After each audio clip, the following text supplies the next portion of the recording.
Hello my dear friends. Magic study point में आप लोगों का हार्दिक स्वागत एवं अभिनंदन है।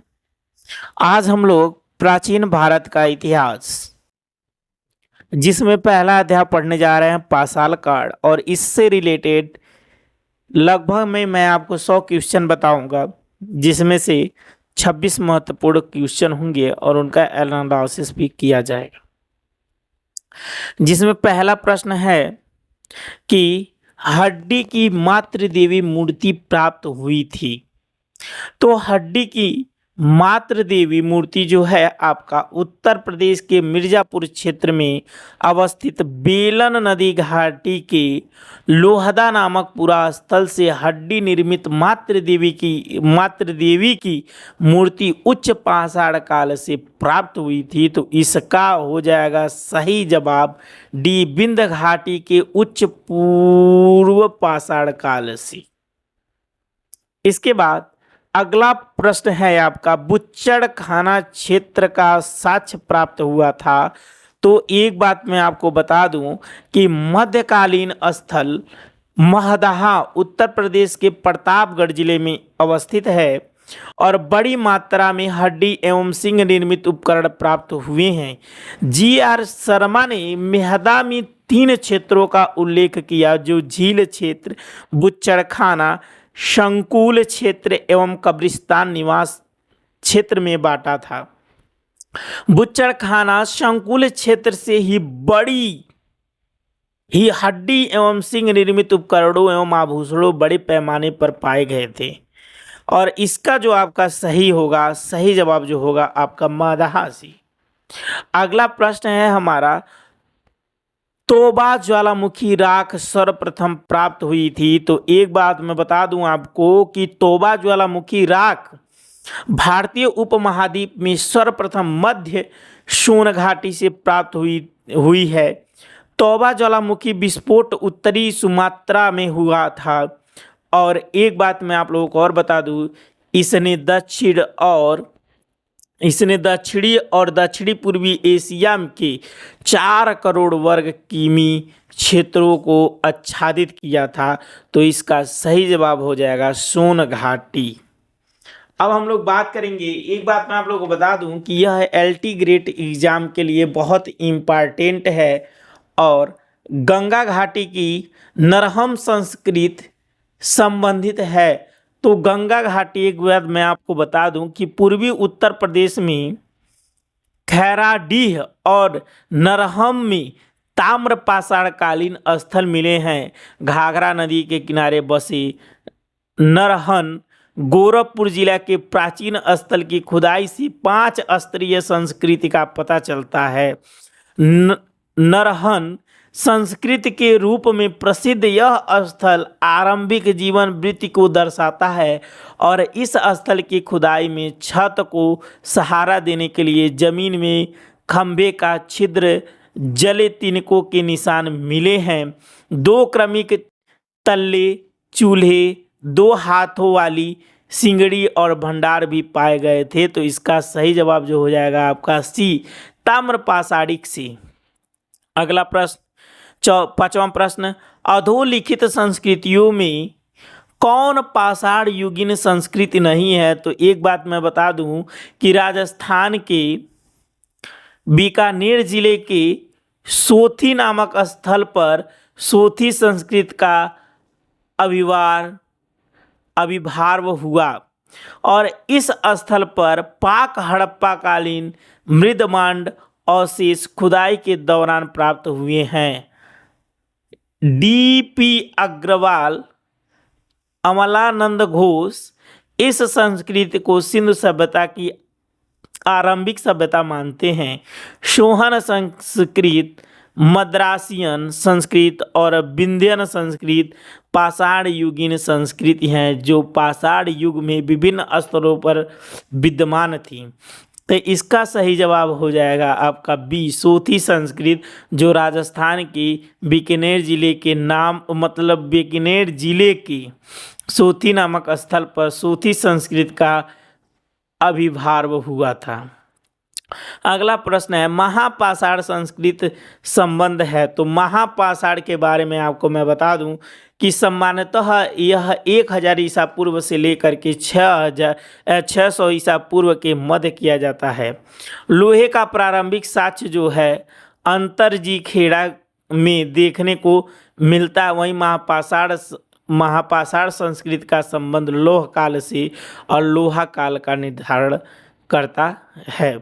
तो इसका जो आपका सही जवाब हो जाएगा डी अर्थात लोहा से। इसके बाद अगला प्रश्न है अधोलिखित में से कौन मध्य सोन घाटी का प्राचीन भूतात्विक जमाव है। तो भूतात्विक जमाव जो मध्य सोन घाटी के बारे में बात करता है। तो एक बात मैं बता दूं कि मध्य सोन नदी घाटी का प्राचीन से नवीन भूतात्विक जमाव जो है क्रमशः इस प्रकार हैं: सिहावल जमाव, खुनतेली जमाव और पटपरा जमाव और बाघौर जमाव और खेतौनी है जमाव। तो ये सारी जो है सोन नदी का प्राचीन से लेकर के नवीनतम तक भूतात्विक जमाव जो हैं एक बार मैं बता देता हूँ। सिहावल जमाव, खुनतेली जमाव और पटपरा जमाव, उसके बाद बाघौर जमाव और खेतौनी जमाव। तो ये सारी हैं। तो इसका सही जवाब हो जाएगा सिहावल। इसके बाद है आपका लघु पाषाण उपकरण अधोलिखित किस संस्कृति के प्रमुख उद्योग हैं। तो अधोलिखित जो है आपका मध्य पाषाण कालीन संस्कृति है। और इसके बाद हस्त कुठार उपकरण निम्नलिखित में से किस विधि का उपकरण था। तो हस्त कुठार उपकरण जो है आपको मैं बता दूं, हस्त कुठार उपकरण द्विधारी शिल्प उपकरण था। भारत में सर्वप्रथम 1863 ईस्वी में रॉबर्ट ब्रूसफुट ने चेन्नई के निकटतम पल्वरम नामक स्थान से पहला हस्त कुठार प्राप्त किया था। तो इसका जो हो जाएगा आपका सही जवाब जो हो जाएगा बाईफेशियल, इसको बोला जाता है बाईफेशियल। तो इसका सही जवाब जो हो जाएगा आपका बी। अगला प्रश्न है आधुनिक मानव होमोसेपियन संबंधित था। तो आधुनिक मानव जो होमोसेपियन था वो ब्लेड से संबंधित था। एक बात मैं आप लोगों को बता दूं कि आधुनिक मानव होमोसेपियन का संबंध ब्लेड औजार से है। ब्लेड का किनारा जो होता है धारदार होता था और इसका उपयोग पेड़ की छाल या जानवरों की खाल उतारने में किया जाता था। इसके बाद अगला प्रश्न है निम्न 9 पाषाणिक स्थल से पशुबाड़े का प्रमाण मिलता है। तो पशुबाड़े का प्रमाण जो मिलता है महगढ़ा से मिलता है। आपको मैं बता दूं कि महगढ़ा जो है 9 पाषाण काल का पूरा स्थल है। यह उत्तर प्रदेश के प्रयागराज अर्थात इलाहाबाद जिले की मेजा तहसील में स्थित है। इस पूरा स्थल की खोज वर्ष लगभग 1975 से 1976 में हुई थी। इसमें एक जो पुरातत्विकविद थे जी.आर. शर्मा के निर्देश में उत्खनन कार्य कराया गया था। यहाँ से पशुबाड़े, डोरी छाप, मिट्टी के बर्तन और बेलनाकार अथवा अंडाकार झोपड़ियों के साक्ष्य प्राप्त हुए हैं।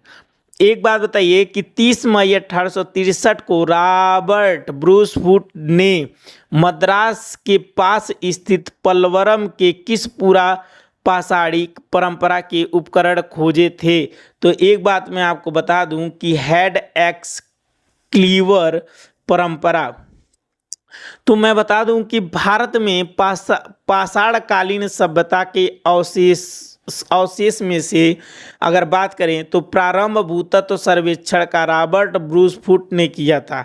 इन्होंने 1863 में चेन्नई के समीप पल्वरम नामक स्थान से पाषाण युग के उपकरण को प्राप्त किया था जो कार्टाइट और स्टिकस पत्थर के निर्मित था। और यह पाषाण उपकरण हैंड एक्सक्विलर परंपरा से संबंधित था। तो इसका सही जवाब हो जाएगा आपका सी, हैंड एक्सक्विलर परंपरा। इसके बाद मैं बात करूंगा अगले प्रश्न के बारे में जो आपका 13वां प्रश्न होगा। इसमें है ब्लेड और ब्यूरिन चारित्रिक उपकरण हैं। तो मैं बता दूं कि ब्लेड और ब्यूरिन प्रकार के उपकरण उच्च पाषाण काल से संबंधित हैं। तो इसका हो जाएगा आपका उच्च पाषाणिक संस्कृति की। चौथा है मध्य पाषाणिक स्थल चोपनी मांडू स्थित है। तो मध्य पाषाणिक स्थल चोपनी मांडू स्थित है, वह है आपका, मैं बता दूं कि चोपड़ी मांडू जो है इलाहाबाद अर्थात प्रयागराज में। तो इसका ऑप्शन हो जाएगा आपका बी, इलाहाबाद के कोराव तहसील में बूढ़ी बेलन के किनारे। इसके बाद अगला प्रश्न है, इनमें से किन्हें भारत के प्राक इतिहास के अध्ययन को आरंभ करने का श्रेय दिया जाता है? तो इसमें जो है आपका रॉबर्ट ब्रूस फूट को दिया जाता है। इसके बाद अगला प्रश्न है आपका, किसे भारतीय प्राक इतिहास का जनक कहा जाता है? तो प्राक इतिहासकार का जनक आर.बी. फूट को दिया जाता है। आर.बी. फूट का मतलब समझ रहे हैं ना? आर.बी. फूट, ठीक है, तो समझ रहे हैं तो कोई दिक्कत नहीं है। इसके बाद अगला प्रश्न है, मध्य पाषाणी पुरास्थल दमदमा के पशुओं की हड्डियों का अध्ययन किसके द्वारा किया गया था? तो पशुओं की हड्डियों का जो अध्ययन था वह पी.के. थॉमस और पी.पी. जोगलेकर द्वारा किया गया था। और यह मध्य पाषाणी पुरास्थल दमदमा के पशुओं की हड्डियों का अध्ययन पी.के. थॉमस और पी.पी.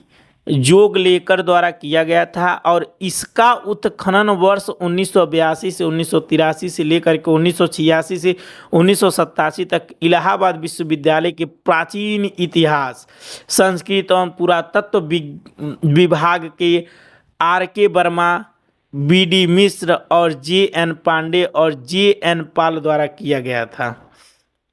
इसके बाद मैं बात करता हूँ, कालक्रम से लगाएं लोह युग, कांस्य युग, पूरा पाषाण युग और उसके बाद नव पाषाण युग। तो मैं आपको बता दूं कि सबसे पहले पूरा पाषाण युग होता है, उसके बाद नव पाषाण युग होता है और उसके बाद कांस्य युग होता है, उसके बाद लोह युग होता है। तो इसका ऑप्शन जो होगा आपका ऑप्शन नंबर डी सही होगा। और उसके बाद हेड एक्स क्लीवर का संबंध है। तो हैंड एक्स क्लीवर का जो संबंध है वह है आपका कि निम्न पूरा पाषाण संस्कृत से है। इसके बाद अगला प्रश्न है कि पूर्व पाषाण कालीन मानव का मुख्य धंधा क्या था? तो पूर्व पाषाण कालीन मानव का जो मुख्य धंधा था वह था शिकार। इसका मतलब आगे चलते हैं, चावल का प्राचीन प्रमाण पाया गया था। तो चावल का प्राचीन प्रमाण जो है वह मैं आपको बता दूं कि उत्तर प्रदेश में ही यही क्या बोलते हैं संतकबीरनगर जिले में सबसे पहले चावल का साक्ष्य मिला था। तो उसको लहुरा देव के नाम से स्थित में, मतलब एक नवीनतम खोजों के आधार पर मैं बता दूं आप लोगों को, भारतीय उपमहाद्वीप में प्राचीनतम कृषि साक्ष्य वाला स्थल उत्तर प्रदेश के संतकबीरनगर जिले में स्थित लहुरा देव में है। इसके बाद है अगला प्रश्न आपका 22 नंबर, किस नवपाषाणिक स्थल से धान की खेती के प्राचीन साक्ष्य मिले हैं? तो मैं आपको बता दूं कि इसका आप जो होगा आपका लहुरा देव जो आपका उत्तर प्रदेश के किस संतकबीरनगर जिले में स्थित है। अगला प्रश्न है, इनाम गांव प्रमुख पुरा स्थल है। तो इनाम गांव जो है आपका जोरवे संस्कृति का है। इमाम गांव में जोरवे संस्कृत चरण की सबसे अधिक व्यापक तस्वीर उभरती है। यहाँ से चूल्हे सहित बड़े बड़े कच्ची मिट्टी के मकान और गोलाकार गड्ढों वाले मकान मिले हैं। इमाम गांव ताम्र पाषाण काल की एक बड़ी बस्ती थी। इसमें 100 से अधिक घर और कमरे पाए गए हैं। यह बस्ती किलाबंद है और खाई से घिरी हुई है, जो नर्मदा के दक्षिण तट पर स्थित नौदाहा टोली एक महत्वपूर्ण ताम्र पाषाणिक स्थल है। यहाँ से प्राप्त विशिष्ट प्रकार के मृद भांड को मालवा मृद भांड की संज्ञा दी गई है। निम्नलिखित स्थलों में से कौन सा प्रागैतिहासिक शैल चित्रकला के लिए प्रसिद्ध है? तो मैं बता दूं कि शैल चित्रकला से जो संबंधित है वह भीमबेटका है। प्रागैतिहासिक चित्रकला का श्रेष्ठ उदाहरण मध्य प्रदेश के रायसेन जिला स्थित भीमबेटका के शैलाश्रय तथा गुफाएं हैं। भीमबेटका की प्रागैतिहासिक चित्रकला को मुख्यतः मध्य पाषाण काल से संबंधित किया गया है। प्रागैतिहासिक चित्रकला के उदाहरण मिले हैं तो वह कहाँ से मिले हैं? तो भीमबेटका के शैलाश्रयों से मिले हैं। एक बात मैं आपको बता दूं, प्रसिद्ध भीमबेटका की गुफाएं स्थित हैं तो वह कहाँ स्थित हैं? आपको बता देता हूँ, रायसेन में, रायसेन जिला में स्थित है, वह मध्य प्रदेश में है। तो आज के लिए बस इतना ही, बाकी मिलते हैं हम लोग इसके बाद सैंधव सभ्यता के बारे में बात करेंगे। तो आज के लिए बस इतना ही, धन्यवाद।